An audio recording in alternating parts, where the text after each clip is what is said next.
Digital technology का हर तरफ चर्चा है और टेक्नोलॉजी के आने के बाद हमारी रोजमर्रा की चीजें बिल्कुल आसान हो गई हैं। रात के 12 बज रहे हैं और मुझे भूख लगी है, तो मैं क्या करूंगा? मैं अपनी जेब से मोबाइल निकालूंगा और ऐप के थ्रू खाना अपने घर पे डिलीवर करवाऊंगा।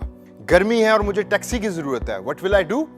आई download an app and on one click taxi मेरे घर के ऊपर पहुंच जाएगी। तो दोस्तों, टेक्नोलॉजी के बाद हमारी रोजमर्रा की चीजें आसान हो गई हैं और चेंज हो चुकी हैं। इसी तरीके से मार्केटिंग का फील्ड भी बिल्कुल चेंज हो चुका है।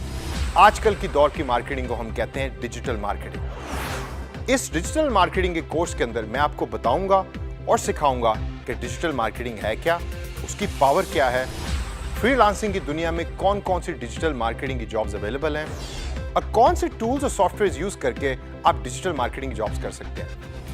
And last but not the least, सबसे इंपॉर्टेंट चीज कि एक अच्छा और सक्सेसफुल डिजिटल मार्केटर बनने के लिए कौन सा माइंडसेट जरूरी है, वो भी मैं आपको इस कोर्स में बताऊंगा। और दोस्तों, याद रखो, दुनिया एक ग्लोबल विलेज बन चुकी है और यहां अब लोकेशन की इंपॉर्टेंस बिल्कुल खत्म हो गई है। इस कोर्स को कंप्लीट करने के बाद मैं चाहता हूं कि आप डिजिटल मार्केटिंग की स्किल्स को यूज करें और अपने लिए और अपने खानदान के लिए पैसे कमाएं। मैं हूं डॉक्टर यासिर रशीद और मैं पढ़ा रहा हूं digital marketing. Are you ready for this digital era?